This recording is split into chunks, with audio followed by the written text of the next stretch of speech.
Halo, apa kabar?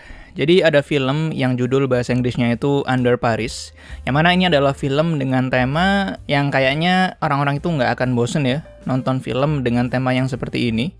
Temanya itu tentang hiu, dan sebenarnya memang secara cerita itu masih agak klise ya. Ceritanya itu masih nggak jauh lah dengan cerita film lain yang masih berhubungan dengan hiu. Karena film ini tuh masih berhubungan dengan ilmuwan dan masih berhubungan juga dengan penelitian. Intinya tuh sebenarnya tentang seorang ilmuwan bernama Sofia. Dia tuh kayak memiliki hiu yang dijadikan penelitian. Dan habis itu mungkin dilepas aja ke laut gitu. Aku nggak tahu karena nggak dijelaskan dengan lebih detail soalnya. Nah, tapi beberapa tahun kemudian Sofia dan timnya itu ingin mengambil sampel dari hiu tersebut. Nah, tapi ketika tim mereka itu udah masuk ke dalam laut dan ngelihat hiunya itu datang, yang nggak disangka ternyata hiunya ini udah tumbuh dengan ukuran yang nggak normal atau nggak sesuai dengan perkiraan mereka, karena ukurannya tuh jadi gede banget. Dan ternyata hiunya juga jadi tambah pintar, sehingga yang awalnya tujuannya adalah untuk mengambil sampel dari hiunya, malahan tim mereka lah yang dijadikan santapan oleh si hiu tersebut. Walaupun untungnya si Sofia itu selamat. Dan singkat cerita, beberapa tahun kemudian hiu yang sama yang telah memakan timnya Sofia ini, tiba-tiba udah berada di kota Paris. Lebih tepatnya hidup di sungai Seine. Gitu ya. Ya, dari sini aja udah ketahuan kocak ya. Ada hiu hidup di sungai gitu kan. Ya tapi mungkin pertama-tama sebagai orang yang nonton film ini tuh bener-bener karena temanya doang, karena tema hiunya aja. Mungkin aku akan mulai dari ngomongin efek hiunya itu sendiri ya. Karena secara keseluruhan menurutku sih efeknya itu kelihatan plastiknya, kelihatan bohongannya, jujur aja. Dan ya walaupun memang nggak semuanya, masih ada 1 dan 2 adegan yang hiunya itu kelihatan realistis, tapi ya nggak gimana-gimana banget. Dan sebaliknya justru di 1 dan 2 adegan lainnya, ada momen hiunya itu malahan kelihatan nggak realistis sama sekali, kelihatan plastik banget, nggak optimal sama sekali lah. Walaupun untungnya, secara editing, filmnya itu, adegannya itu, dan momennya itu cuman bentar sekali. Mungkin filmnya juga sadar kalau itu belum optimal, atau mungkin memang keputusan yang harus diambil, aku nggak tahu. Tapi aku cukup yakin orang-orang yang nonton pasti sadar lah, kalau hiunya itu nggak kelihatan oke lah intinya. Tapi di satu sisi yang lain, aku masih bisa maklum sebenarnya, karena kebanyakan adegan-adegan yang hiunya itu kelihatan nggak bagus banget, itu adalah adegan di mana si hiunya ini emang berada di luar air. Jadi mungkin secara efek udah susah, terus harus menyesuaikan dengan lighting atau pencahayaan, jadi tambah ribet mungkin. Karena kalau hiunya itu berada di dalam air, bisa dibilang ya masih bisa diterima lah, gitu. Dan hal ini sangat disayangkan ya, karena menurutku semua hal yang masih bagus dan masih menyenangkan dari film ini itu kebanyakan pasti berhubungan dengan hiunya. Terutama dari segi teknis, kayak misalnya pengambilan gambarnya. Sedikit catatan, hanya untuk adegan yang ada hiunya dan berada di dalam air. Karena kalau di luar air dan adegan manusianya, itu menurutku biasa sekali. Tapi aku suka banget dengan bagaimana filmnya itu menggunakan aspek pengambilan gambarnya dengan sebaik mungkin untuk menambah kesan horornya, menambah ketegangannya, menambah atmosfer dari adegannya. Bahkan bisa dibilang ada teknik-teknik pengambilan gambar untuk film horor di film hiu ini. Kayak misalnya ada jump scare.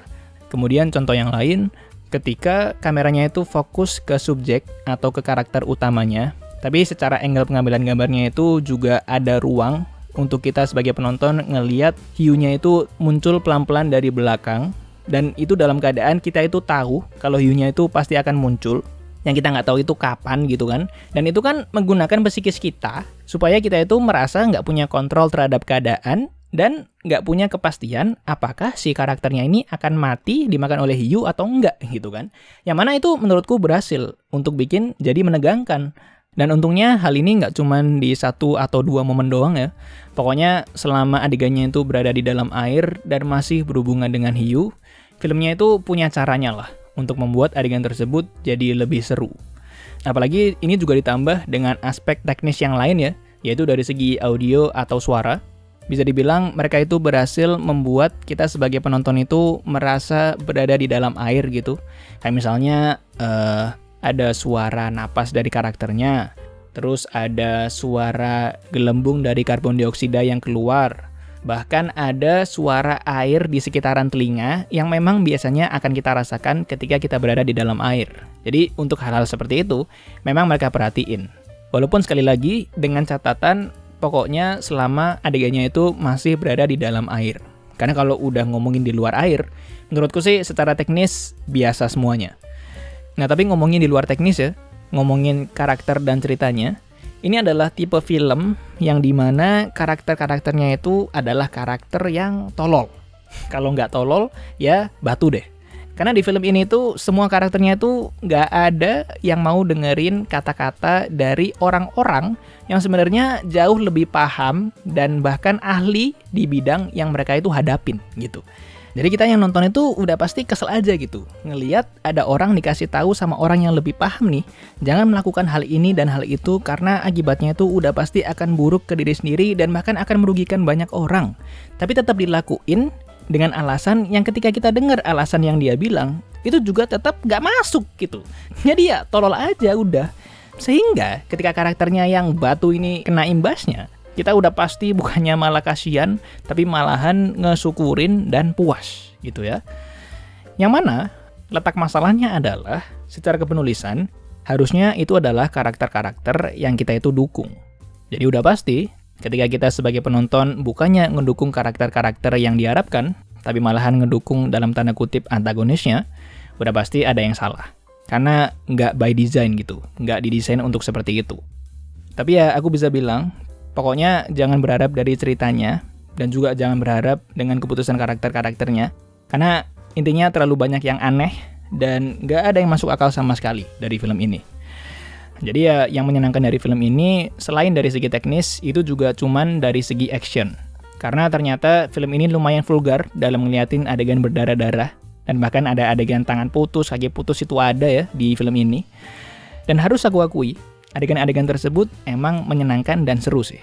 Apalagi aku juga udah ngedukung hiunya kan, udah gak ngedukung manusianya sama sekali gitu. Tapi secara keseluruhan, kalau kamu suka nonton film tentang hiu apapun, gak peduli dengan ceritanya itu kayak gimana, menurutku sih film ini masih menyenangkan lah. Jadi silakan tonton filmnya kalau misal kamu tertarik, dan tentu kamu punya pendapat sendiri. Jadi terima kasih banyak sudah menyempatkan waktunya untuk menonton. Like, share, komen, dan subscribe kalau misalnya kamu suka. Dan sampai jumpa.